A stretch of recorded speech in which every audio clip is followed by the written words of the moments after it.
오늘 우리가 함께 볼 하나님의 말씀은 민수기 11장 31절로 35절에 있는 말씀입니다.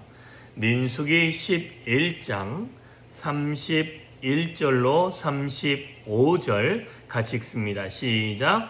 바람이 여호와에게서 나와 바다에서부터 메추라기를 몰아 진영 곁 이쪽 저쪽 곧 진영 사방으로 각기 하루길 되는 지면 위 2규빗에 내리게 한지라. 백성이 일어나 그날 종일 종야와 그 이튿날 종일토록 메추라기를 모으니 적게 모은 자도 10호멜이라.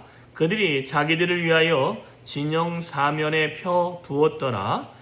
고기가 아직 이 사이에 있어 씹히기 전에 여호와께서 백성에게 대하여 진노하사 심히 큰 재앙으로 치셨으므로 그곳 이름을 기브롯 핫다아와라 불렀으니 욕심이 낸 백성을 거기 장사함이었더라.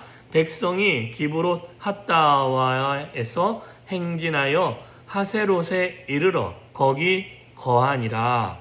아멘. 자, 오늘 본문에 여호와께서 메추라기를 보내주시는 방법이 나옵니다. 여호와의 바람이 일어나서 바다에서부터 메추라기를 몰아서 진 사면에 하루길입니다. 하루길은요 상당히 먼 길인데요. 그 하루길에 약 2규빗 높이만큼 메추라기가 쌓여 있습니다. 그냥 가서 이렇게 잡으면 되는데 백성들이 얼마만큼 했다고 말하냐면 약 이틀 동안, 그죠? 그날 종일 종야, 그 이튿날 종일토록 메추라기를 모으니 적게 모은 자가 약 10호멜이었다라는 것입니다.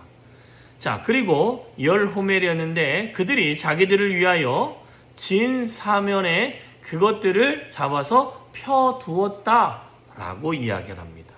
그리고 고기가 아직 이 사이에서 씹히기도 전에 여호와께서 백성에 대하여 진노하셨다라고 말합니다.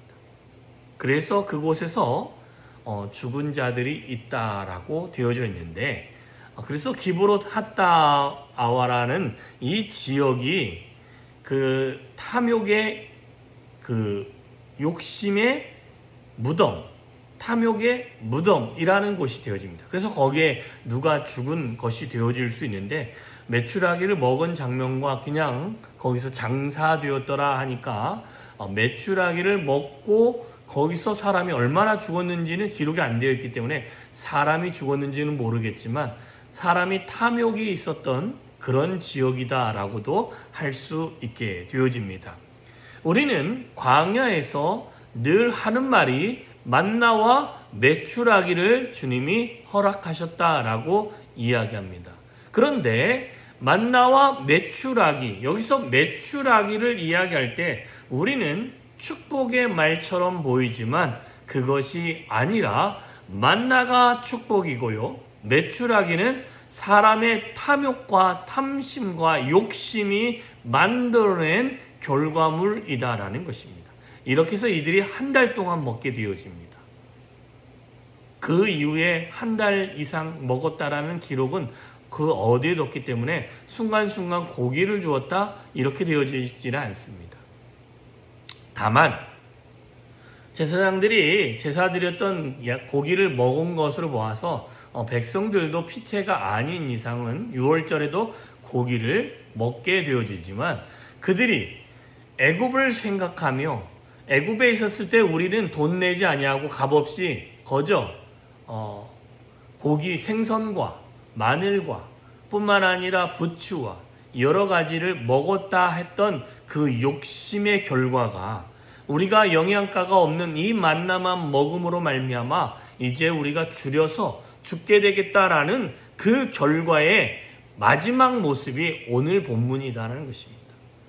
하나님은 하나님의 능력으로 모세가 어떻게 가능하겠습니까? 라고 했을 때 여호와의 손이 짧겠느냐 하면서 여호와의 능력을 보여주시는데 이것은 강하고 정말 급한 바람처럼 우리 안에 바람을 일으켜서 하나님의 기적과 같은 일들을 행하시는 것을 볼 수 있고요.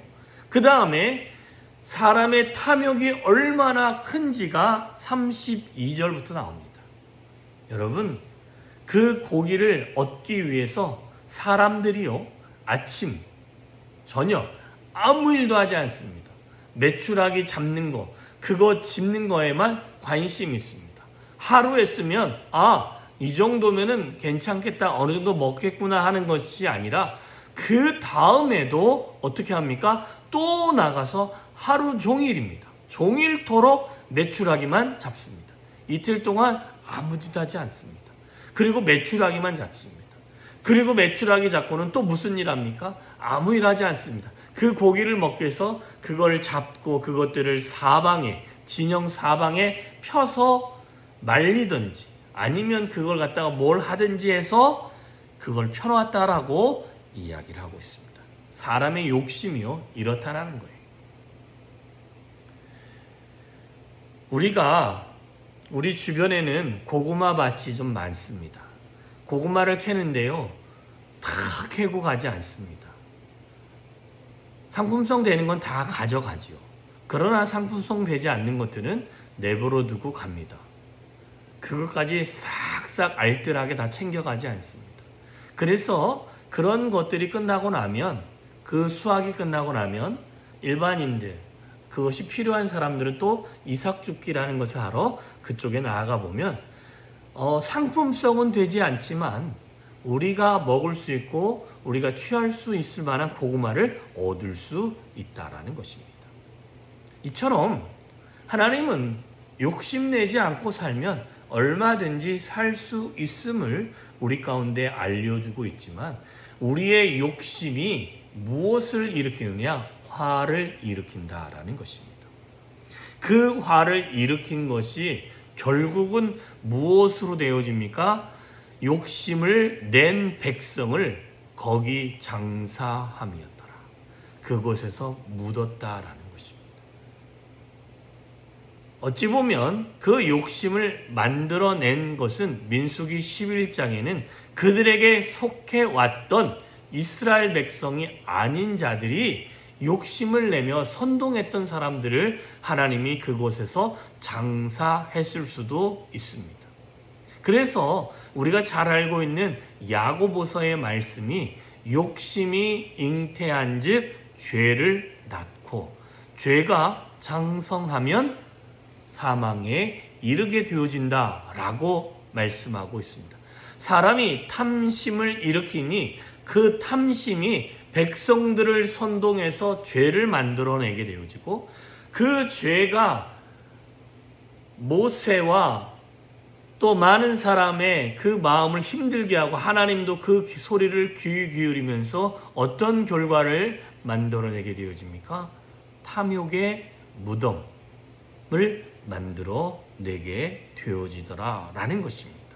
자, 우리는 뭐든지 할 수 있고 뭐든지 이룰 수 있고 뭐든지 내 마음대로 할 수 있는 힘도 있고 능력도 있을 수 있습니다.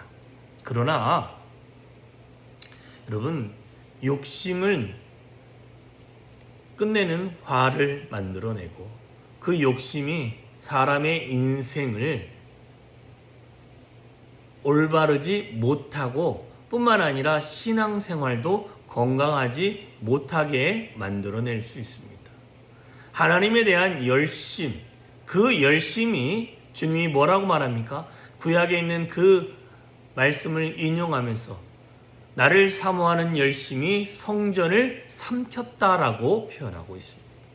이처럼 우리 안에 지나친 욕심과 탐심과 지나친 열정이 잘못된 그릇된 모습을 만들어낸다라는 것입니다.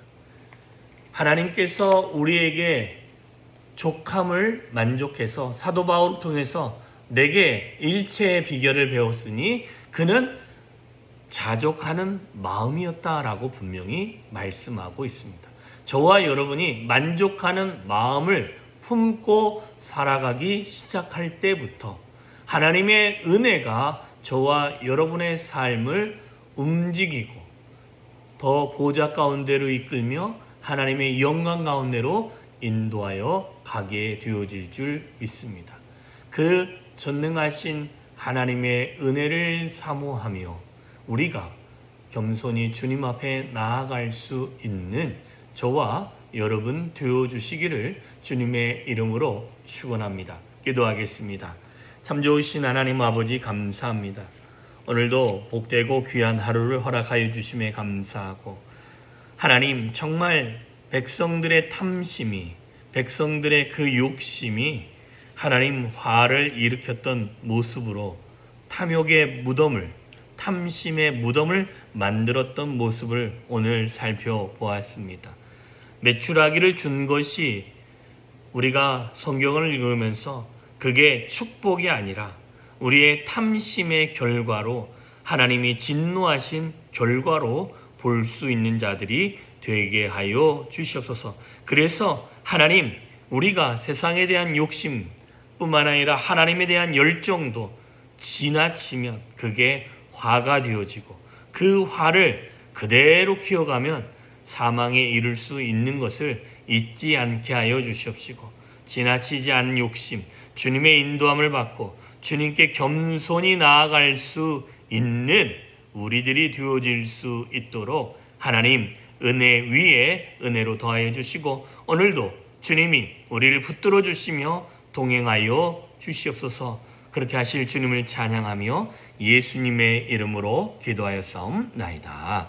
아멘.